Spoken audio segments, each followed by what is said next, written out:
fait de l'élevage de moutons, principalement de l'élevage de moutons pour la viande, on vend les agneaux.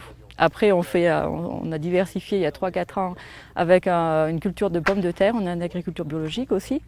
Et on a aussi l'accueil sur la ferme depuis 2005. Et Junior, il est là depuis uniquement une semaine, il va rester encore la fin de cette semaine.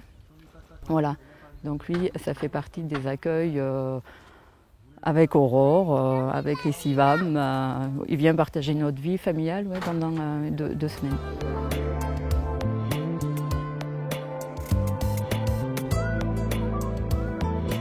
Il y a énormément d'accueils différents, énormément d'accueillis différents et énormément d'accueillants différents. Donc d'abord, il faut les repérer, les accueillants. Les accueillants, chez nous, c'est des paysans en général. Ce sont des agriculteurs, ce sont nos adhérents. Nous, ce qu'on essaie de promouvoir, c'est l'accueil familial à la ferme. C'est notre spécificité de Sivam. Donc, d'abord, on les repère. C'est pas forcément évident. C'est-à-dire que c'est pas parce qu'on est paysan qu'on a envie de faire de l'accueil social à la ferme. Donc, par exemple, en Auvergne, moi, monsieur et madame Vigourou, je les avais repérés parce qu'ils sont sur un réseau qui s'appelle Accueil Paysan. Et donc, pour le coup, je sais qu'ils ont une certaine sensibilité dans ce type de réseau. On a eu ces rencontres là, avec le Sivam, tout ça, et donc il y a une préparation quand même un peu psychologique, quoi, tout ça. Et puis, même au sein du réseau Accueil Paysan, on a des appuis à ce niveau-là.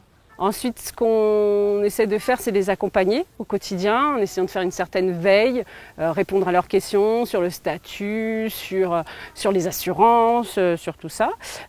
Aussi, se mettre en contact avec des structures qui vont être ce qu'on appelle des prescripteurs et envoyer des personnes qui sont intéressées pour être accueillies dans une ferme. C'est le cas de Aurore, voilà, à Paris. Et puis après, on les accompagne par la formation.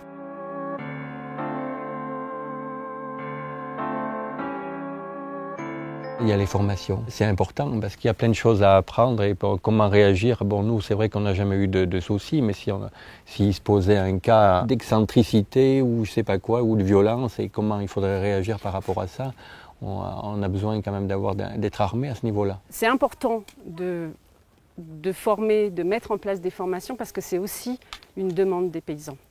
C'est-à-dire qu'à un moment donné, ils peuvent avoir un doute sur un type d'accueil, sur une manière de se comporter avec un jeune ou un moins jeune, même si je pense que la formation n'apporte pas toutes les clés. Parce que tous ces accueils, c'est des rencontres, je dirais, individuelles, isolées, mais quand même, la formation, ça donne des réponses parfois, au moins sur des généralités.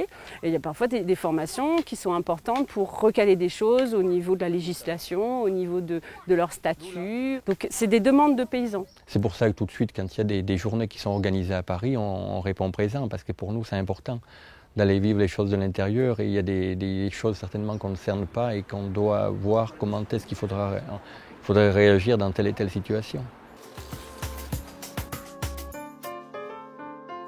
L'idée, c'est de confronter deux mondes qui ne se connaissent pas, qui pensent se connaître, d'essayer de faire tomber des préjugés aussi bien du côté parisien sur l'Eldorado de la campagne que notre côté à nous, la misère parisienne, les gens qui sont sous des tentes, enfin voilà. Il faut qu'on arrive à faire confronter, ça c'est vraiment l'objet de ces journées de formation.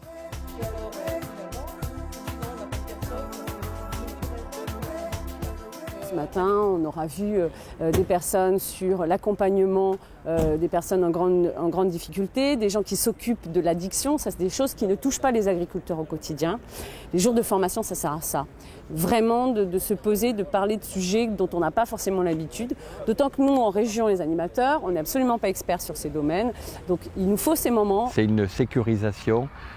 Et voilà aussi, c'est une formation de toute façon, mais c'est tout un encadrement et ça nous permet d'être beaucoup plus sereins pour accueillir ces gens, ces jeunes. Donc ce temps d'échange m'a apporté beaucoup de sérénité quant à l'avenir et surtout me motive encore davantage de continuer dans cette voie-là. Ça me permettra de mieux comprendre d'abord les réactions des accueillis chez nous, de mieux appréhender.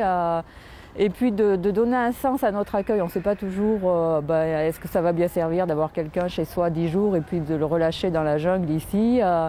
Et bien là au moins il y a des gens qui nous répondent que oui, voilà, ça nous conforte, oui, ça donne un sens à notre accueil aussi.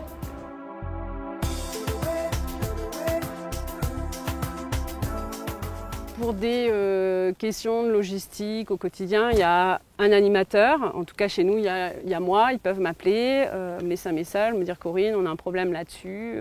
Ou il y a un accueil qui se passe mal. Je n'ai pas réussi à appeler un autre référent. Ce référent-là pourrait être le référent de la structure qui est prescriptrice de cet accueil. Qui peut être Aurore, qui peut être la PJJ, qui peut être un éducateur. Voilà. Donc je dirais qu'autour d'une famille, normalement, il y a plusieurs référents. Il n'y a pas un référent. Et c'est ce qui fait la force d'un accueil normalement. Une famille ne doit pas se retrouver, enfin à notre sens, elle ne doit pas se retrouver face à un accueil toute seule. Oui, il faut vraiment que les gens se forment et se rencontrent aussi, rencontrent des gens qui ont déjà pratiqué l'accueil et après voir un petit peu leurs lacunes ou qu'est-ce qu'il y a comme possibilité, c'est plus que primordial ça.